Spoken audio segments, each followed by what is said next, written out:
신앙생활 가운데 우리가 가지고 있는 가장 궁극적인 소망이 있다면 그것은 하나님을 만나게 되는 것입니다. 천국에 가는 것이기도 하죠. 그러나 우리가 여기서 좀 더 나아가서 더 큰 소망을 품을 수 있다면 천국에 가서 그냥 하나님의 얼굴을 보는 것이 아니라 거기서 하나님께 칭찬받는 사람이 되면 어떨까, 이렇게 생각을 해봅니다. 오늘 본문을 통해서 우리가 하나님 앞에 나아가서 칭찬받을 수 있기 위해 우리가 어떤 것을 알아야 되는지를 한번 살펴봤으면 좋겠습니다. 오늘 우리가 읽은 본문은 흔히 달란트 비유로 알려지고 있습니다. 특히 우리 주님이 천국에 대해서 설명하시면서 사용하셨던 예화 중에 하나입니다. 그 내용은 이렇습니다. 한 부유한 주인이 있었는데 그가 3명의 종을 불러서 각각 다른 액수의 달란트를 맡기게 되죠. 5달란트, 2달란트, 1달란트 이렇게 맡깁니다. 그런데 나머지 앞에 있었던 그 2종은 그것으로 장사를 해서 2배의 수익을 가지게 되었고, 마지막 1달란트 받은 종은 그것을 땅에 묻어 놓았다가 그대로 주인에게 드렸는데, 그것을 보고 이제 주인이 앞선 2사람은 칭찬을 하고 뒤에 한 사람은 핀잔을 한다, 이런 내용을 가지고 있습니다.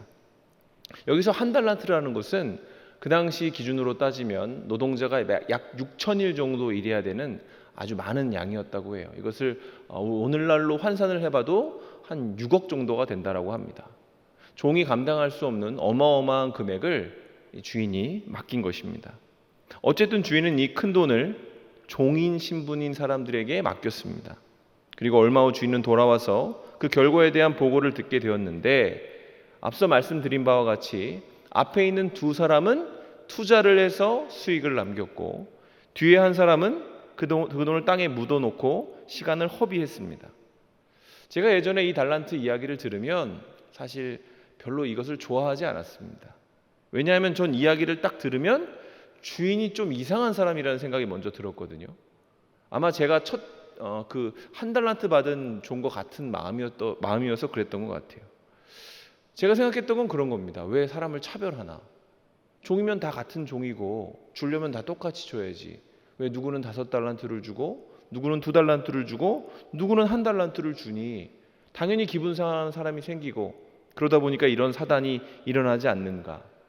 그럼에도 불구하고 자신의 잘못을 돌아보지 않고 그저 종의 잘못을 책망하는, 그 가혹하게 책망하는 이 주인을 보면서 저는 그 주인이 굉장히 거칠고 뻣뻣한 사람이겠다라고 생각을 했던 것 같아요. 그런데 제가 예수님에 대해서 공부하고 그분을 만나 그분의 성품을 깨닫게 되고 난 후에는 그것이 잘못된 생각이라는 것을 알게 되었습니다. 앞서 말씀드린 바와 같이 제가 이 주인을 이상한 사람이다라고 생각했던 이유는 제 마음속에 이 마지막 종과 같은 주인에 대한 오해가 자리 잡고 있었기 때문에 그랬던 것 같아요. 사실 따지고 보면 1달란트 받은 종도 억울할 것은 없습니다. 1달란트도 엄청난 금액이기 때문에 그렇습니다. 궁극적으로 그 주인에게 있을 수많은 종들 가운데 본음을 받은 사람 아닙니까? 종이 섭섭했다면 그는 자신이 가진 것이 아니라 내 옆에 있는 사람을 받기 때문이겠죠. 주인이 나를 불러줬다, 내게 이 1달란트를 맡겨줬다라는 인식이 아니라 왜 저 사람과 내가 다르지? 저 사람은 저렇게 많이 주고 왜 나는 이렇게 적게 주는가? 주인의 마음과 기대를 생각하지 않고 자신의 손에 쥔 것을 생각하다 보니까 이렇게 주인을 오해하게 된 것이죠.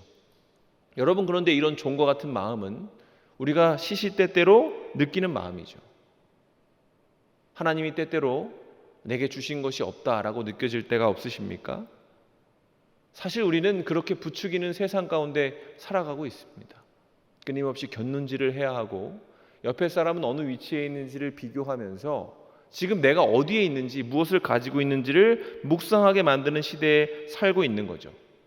문제는 신자가 하나님을 알고 있는, 모든 것이 하나님으로부터 비롯된다라는 것을 인정하는 신자가 이러한 부추김에 속게 되면 이것이 궁극적으로 하나님에 대한 오해로 번질 수 있다는 사실입니다.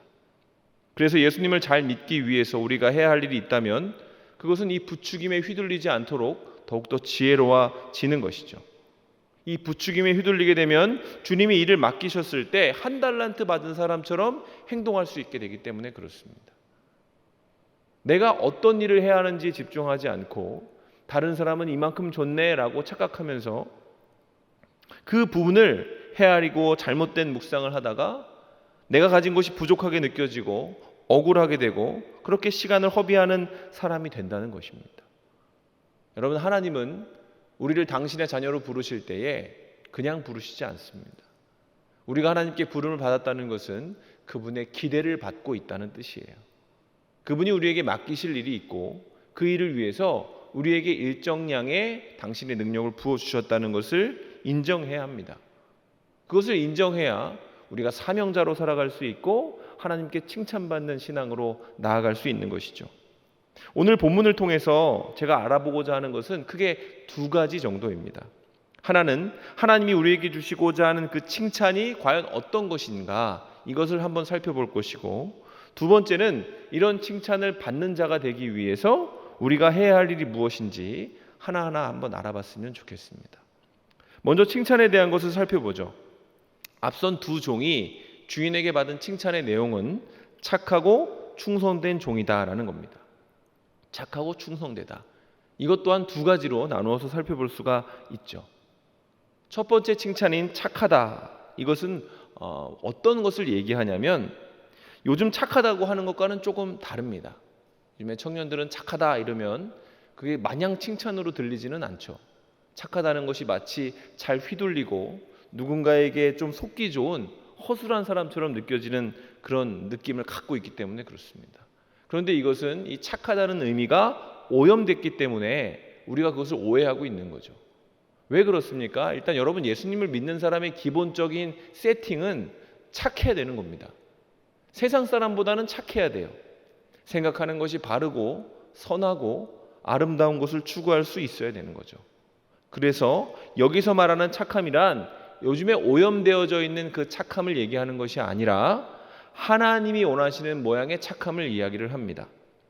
착하다는 단어는 헬라어로 아가토스라고 되어져 있어요. 근데 이 아가토스라는 단어는 기능적인 측면이 매우 강조되어 있는 그런 단어입니다. 그러니까 주인이 종에게 너 참 착하다라고 했을 때 거기에는 종의 종다움이라는 의미가 있어요. 종이 종으로서 유능하고 탁월하다라는 하나님의 인정이 있는 것입니다. 자, 예를 들어 요리사가 착하면 어떤 거죠? 요리를 잘해야 착한 겁니다. 칼이 착한 것은 날카로워야 착한 것이죠. 여러분, 저에게도 많은 이름이 있습니다. 저를 목사라고 부르는 사람도 있고 아빠라고 부르는 사람도 있고 여보라고 부르는 사람들도 있어요. 그러면 제가 가지고 있는 역할에서 제가 착하기 위해서는 그 직분다워야 하는 것입니다. 목사는 목사다워야 하는 것이고 어디 가서도 목사처럼 보여야 그것이 착한 것이죠. 그리고 아빠라고 불릴 만큼의 책임감과 그를 향한 사랑을 가지고 있어야 되고 또 여보라고 불릴 만큼 그 가지고 있는 마음의 순수함을 잃지 말아야 제가 착하다는 말을 받을 수 있는 사람이 된다는 것이죠. 이처럼 성경에서 말하고 있는 착함이란 기대에 부응하는 것을 이야기를 합니다. 하나님이 주신 그 이름에 걸맞는 유능함, 탁월함, 신중함 같은 것들을 가지고 그분이 맡기신 일을 감당할 수 있어야 하나님이 그를 일컬어서 착하다라고 칭찬해 주신다라는 것이죠. 그리고 여러분, 이러한 기대는, 이 착함에 대한 기대는 모든 성도들을 향해 있습니다. 하나님이 그냥 그렇게 살라고 우리에게 당신의 이름을 붙여서 그리스도인이라 불리게 하신 것이 아니에요. 하나님이 우리에게 그 고귀한 이름을 주실 때에는 그 이름에 걸맞는 삶을 살라고 하신 것입니다. 그렇게 살기 위해서 과연 우리는 무엇을 해야 하는가? 이 이름 지키기가 굉장히 어렵지 않습니까? 어떻게 보면 자기가 받고 있는 직분만큼 살면 그 사람이 참 위대한 사람이 되는 것 같아요. 그것을 이루기 위해서 우리가 할 수 있는 일이 무엇인가? 오늘 맥락을 한번 살펴보면 됩니다. 16절을 제가 한번 읽어보겠습니다. 5달란트 받은 자는 바로 가서 그것으로 장사하여 또 5달란트를 남기고, 여기서 종들이 바로 갔다라고 성경이 표현하고 있어요. 이 단어에서 우리는 무엇을 알 수 있습니까? 이 종이 주인의 명령에 반응하는 방식을 볼 수 있습니다. 여러분, 일반적으로 종이라면, 그냥 보통 종이라면 주인이 내 눈앞에 사라졌어요. 먼 길을 떠났습니다. 그러면 바로 가겠습니까? 좀 쉬자, 조금 누웠다 가자, 이렇게 하면서 자기를 위한 시간을 더 쓰지 않겠어요? 내 앞에 주인도 없고 내가 감시받는 것도 아니니까 시간도 넉넉한데 좀 천천히 일해도 되는 거 아닙니까? 그런데 이 종은 바로 움직였습니다. 이건 무슨 의미냐면 마치 종은 그 주인이 내 앞에 있는 것처럼, 그 주인이 나를 떠나지 않았던 것처럼 생각하고 바로 움직였다라는 것이죠. 이것이 종이 착하다 칭찬받은 비결입니다. 이런 신실함, 이런 주인에 대한 충성도를 갖기 위해서는 우리는 그것을 연습해 나가야 됩니다. 성경에 보면 하나님이 인정하시는 사람이 있죠. 다윗이라는 사람입니다. 그의 별명이 하나님의 마음에 합한 자였어요. 그가 하나님의 마음에 합했던 이유도 착했기 때문에 그렇습니다. 그럼 그의 그 착함은 언제부터 시작이 된 것일까요? 시편 78편 70절로 72절에 이렇게 되어져 있습니다. 또 그의 종 다윗을 택하시되 양의 우리에서 취하시며 전양을 지키는 중에서 그를 이끌어내사 그의 백성인 야곱 그의 소유인 이스라엘을 기르게 하셨더니 이에 그가 그들을 자기 마음의 완전함으로 기르고 그의 손의 능숙함으로 그들을 지도하였도다. 자, 다윗을 하나님이 보셨을 때가 언제라고요? 그가 양을 지킬 때, 양의 우리에서 있을 때입니다. 다윗은 언제부터 하나님 앞에 착한 존재로 있었는가? 그가 승승장구했을 때가 아닙니다. 골리앗을 이기고 이스라엘의 영웅이 되었을 때가 아니라, 이스라엘의 왕이 되었을 때가 아니라 그가 목동이었을 때입니다. 아무도 봐주지 않고 정말 하는 일이 천하다고 여겨지는 그 순간부터 다윗은 자신에게 주어진 일을 하나하나 성실하게 해 나갔던 사람인 것이죠. 여러분, 우리가 어떤 이름을 가지고 살아갈 때, 어떤 직분을 가지고 살아갈 때 그 직분에 합당하게 살아가기 위해서는 그것과 상관없는 작은 일에 충성할 수 있어야 합니다. 작은 것을 맡았을 때 어찌 보면 기억되지 않을 사소한 일에 어떻게 행동하는지를 보면 그 사람의 가능성과 하나님이 보실 때 어떻게 여기실지를 우리가 가늠할 수가 있는 것이죠. 여러분, 우리는 어떤 이름과 역할을 가지고 살아가고 있습니까? 우리는 그리스도인으로서 어떤 이름으로 불려지고 있습니까? 성도의 삶의 방향은 분명합니다. 우리는 하나님 앞에 착하게 살아야 합니다.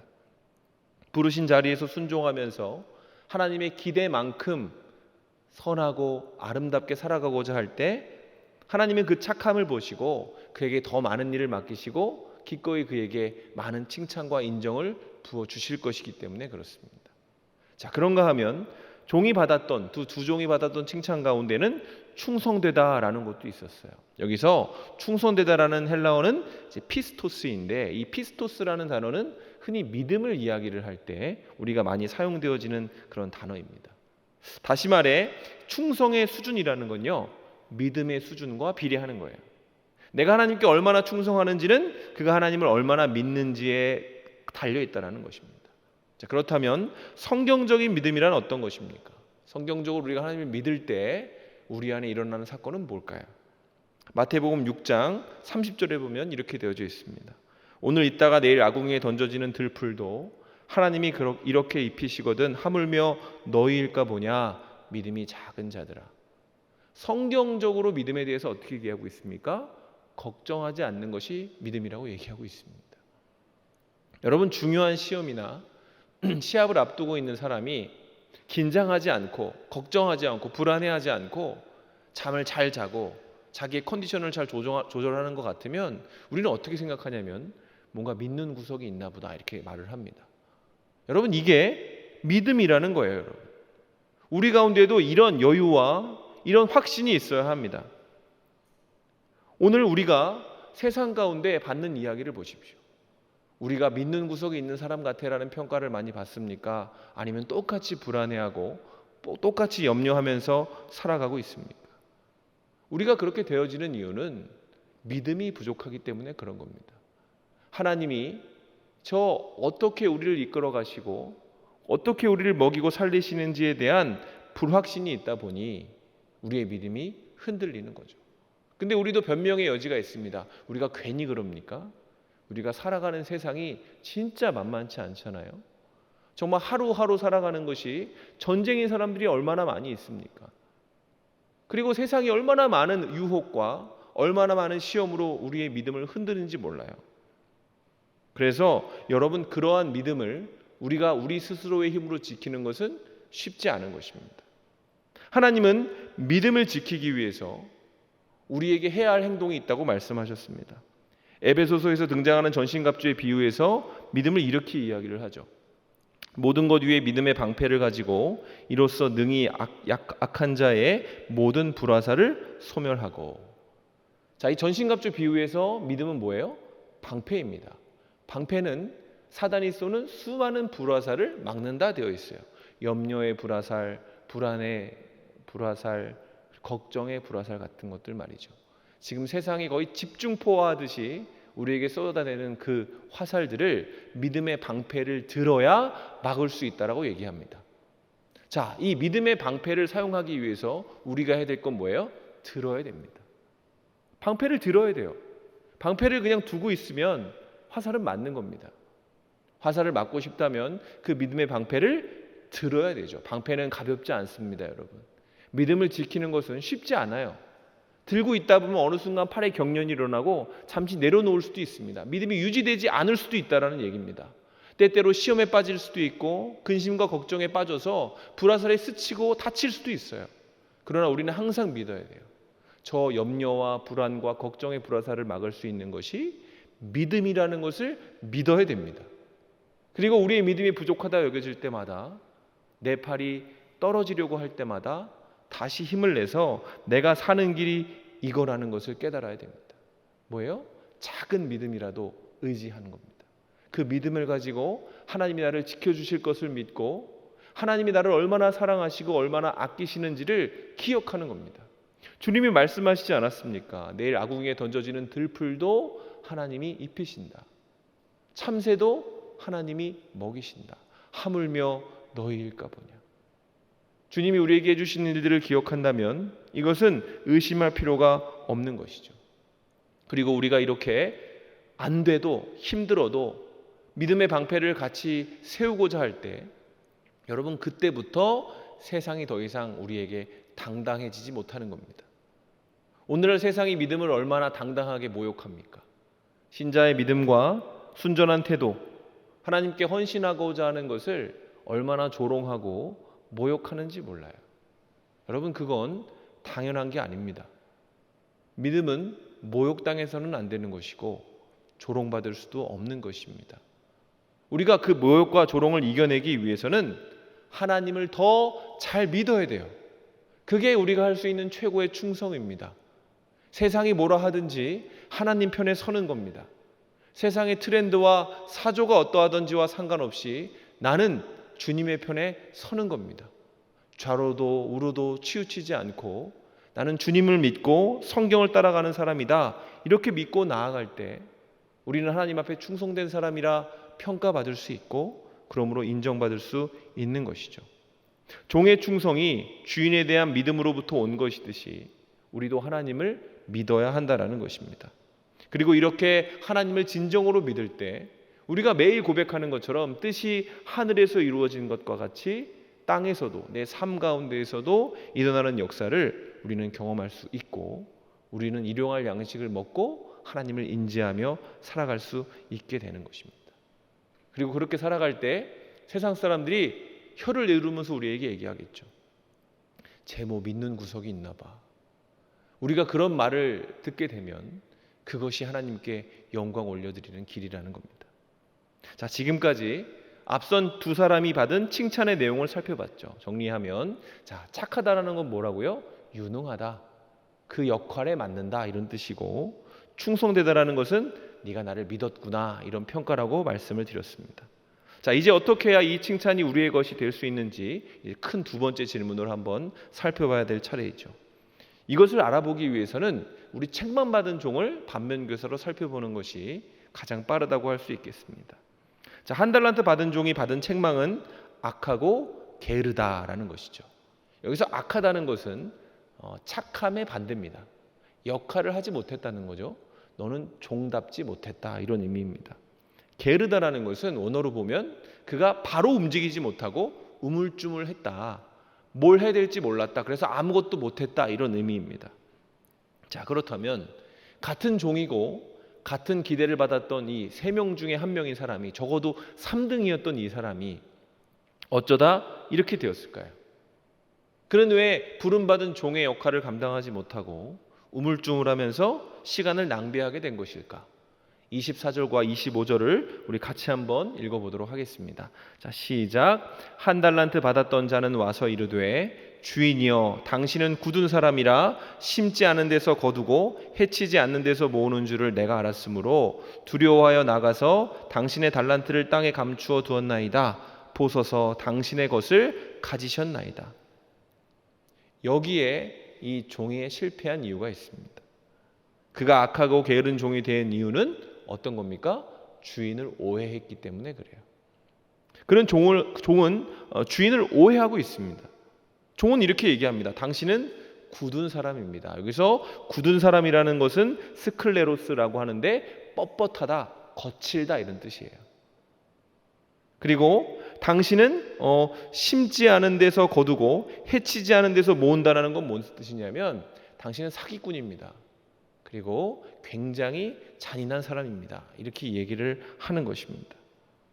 이 스클레로로스라는 것은 신약에서 총 5번 사용되었는데 야고보서에는 매섭다라는 의미로 사용되어져 있고 요한복음에서는 이해하기 힘들다는 의미로 등장합니다. 이것이 종이 알고 있는 주인에 대한 인식이었어요. 종에게 있어서 주인은 그런 사람이었습니다. 주인이 그런 존재가 아니었다 할지라도 종은 그렇게 믿고 자기 옆에 모인 사람에게, 자기에게 다가오는 사람에게 주인을 그렇게 얘기했겠죠. 너희 주인은 어떤 사람이야? 거칠고 뻣뻣한 사람이야. 그 사람은 심지 않은 데서 거두기를 좋아하고 그냥 마음대로 모으는 걸 기뻐하는 사람이야. 그렇게 전하면서 살았던 것이 이 종의 실존이었던 겁니다.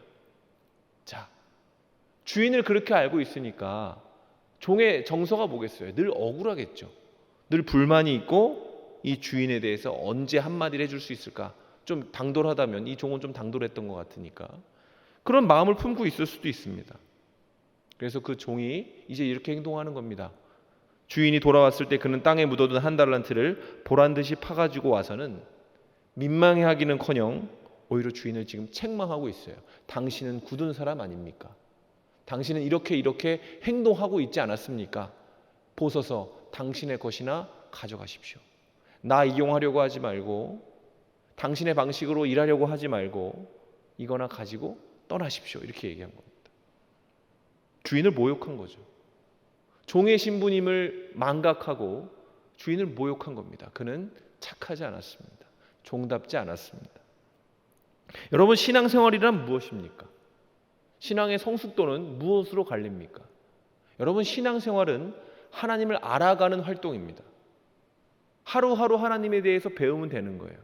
그리고 신앙생활의 성숙도는 그가 어떤 직분을 하는지, 얼마나 많은 헌신을 하고 있는지에 달린 것이 아니라 그가 하나님을 얼마나 제대로 알고 있는가, 그의 하나님의 성품을 어떻게 고백하고 있는지에 대해서 갈리는 것이죠. 어떻게 알고 있는지에 따라 그가 그렇게 변할 것이기 때문에 그렇습니다. 오늘날 이 세상은 하나님에 대한 오해로 가득 차 있죠.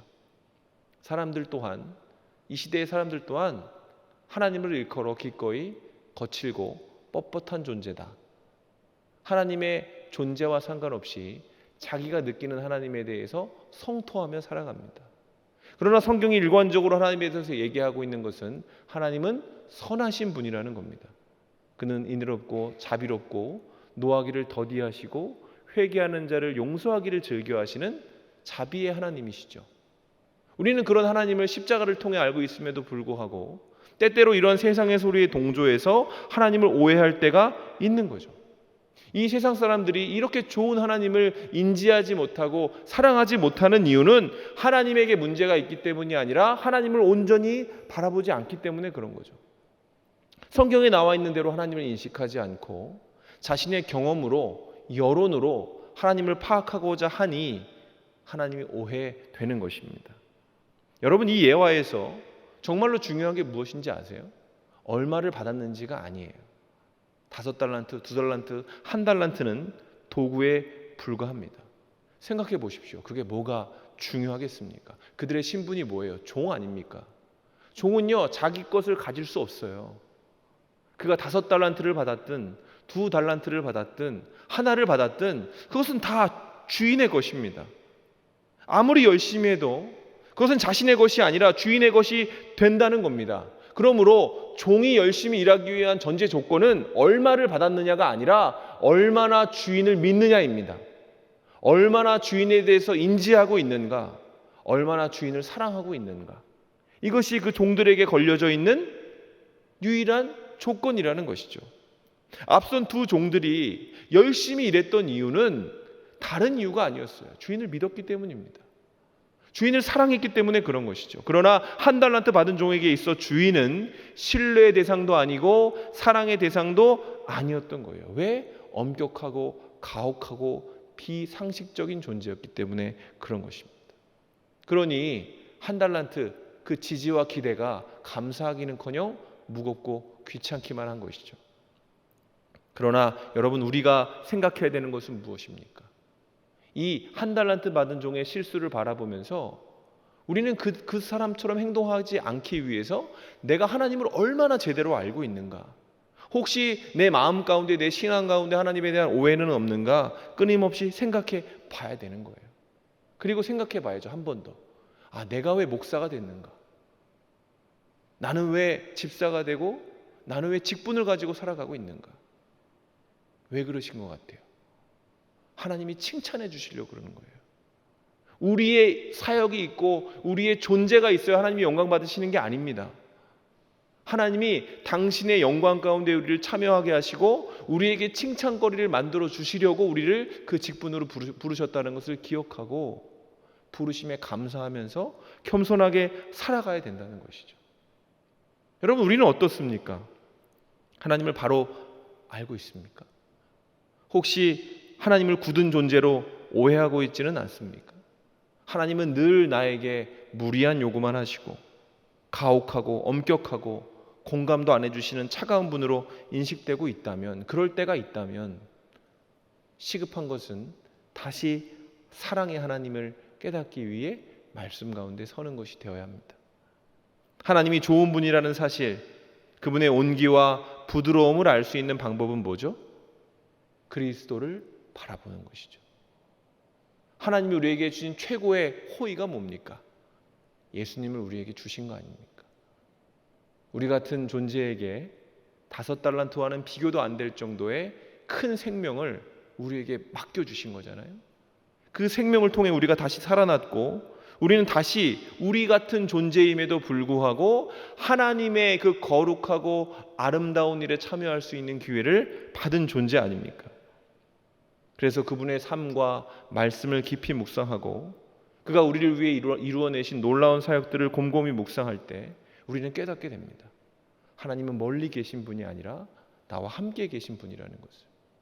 그가 그 어떤 존재보다 나를 특별히 사랑하시고 세상의 그 어떤 창조물보다 나를 창조하신 이후에 심히 기뻐하셨다는 것을 우리가 깨닫게 되어야 되는 거예요. 그렇게 되면 우리는 헌신할 수 있습니다. 그렇게 되어야 우리가 하나님의 기쁨이 될 수가 있는 것입니다. 그 기대를 이뤄내는 방법이 예수 그리스도이기에 우리는 그분께 기도하는 것이죠. 말씀을 마무리하겠습니다. 오늘 달란트 비유를 보면서 우리는 종에게 집중을 많이 하죠. 그런데 본문을 자세히 보면 그 이야기 속에 숨겨진 주인공은 주인입니다. 생각해 보십시오.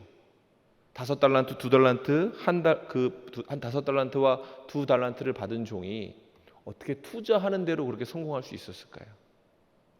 사람들이 그 종을 보고 그와 거래했을까요? 그 주인을 보고 그와 거래했을까요? 여러분, 주인은 일하고 간 겁니다. 그 종이 자신이 준 것을 가지고 나아가기만 하면 되도록 준비해놓고 간 것입니다. 주인의 역할이 있었다는 거죠. 그리고 이 이야기에서 가장 놀라운 것이 뭔지 아세요? 그 누구도 손해본 사람이 없다는 겁니다. 심지어 1달란트를 묻어둔 사람도 손해보지 않았어요. 어떻게 그들이 성공할 수 있었습니까? 손해보지 않을 수 있었습니까? 왜 땅에 파놓아둔 그 큰 금액을 누구도 탐내지 못했을까요? 여러분, 그것이 주인의 것이기 때문에 그런 것입니다. 여러분, 종은 일했지만 그 일은 주인의 존재가 있었기 때문에 일이 된 것입니다. 만약 주인의 존재가 없었다면 그 일은 노동이 될 수도 있었겠죠. 실수가 될 수도 있었겠죠. 실패가 될 수도 있었을 것입니다. 그러나 주인이 이미 당신의 열심으로 모든 것을 이루어내시고 그 종에게도 그 기쁨을 경험하게 하기 위해서 맡기신 일이었기 때문에 그것이 온전하게 이루어졌다는 것이죠. 우리의 상황도 이와 같습니다. 우리가 사역을 하면서 늘 느껴야 되는 게 뭐냐면 내 노하우가 쌓이는 게 아니에요. 내 수준과 실력대로 일이 된다면 그것은 기도해야 될 얘기입니다. 우리가 봐야 되는 건 뭡니까? 내 수준과 실력과 상관없이 일이 되는 걸 봐야 됩니다. 와, 이걸 이렇게 해주시네, 이걸 저렇게 해주시네, 진짜 하나님은 대단한 분이다. 그리고 그 업적과 그 공로를 절대 자기가 가져가지 않아야 됩니다. 왜요? 우리가 가진 것은 하나도 우리의 것이 없기 때문에 그렇습니다. 하나님이 우리를 부르신 이유는 무엇입니까? 우리를 사랑하셔서 칭찬하고 싶으셔서 부르셨습니다. 세상 가운데 우리가 명성과 칭찬을 얻게 하시려고 이렇게 부족하고 연약한 우리를 불러 당신의 사람이라 앞장 세워주시는 분, 그 하나님의 신실하심과 아름다우심을 힘입어 점점 하나님에 대해서 많이 알아가시기를, 그래서 하나님을 많이 아시고 그날 하나님을 만나서 그분께 많은 칭찬과 인정을 받는 저와 여러분이 되시기를 주님의 이름으로 축원합니다.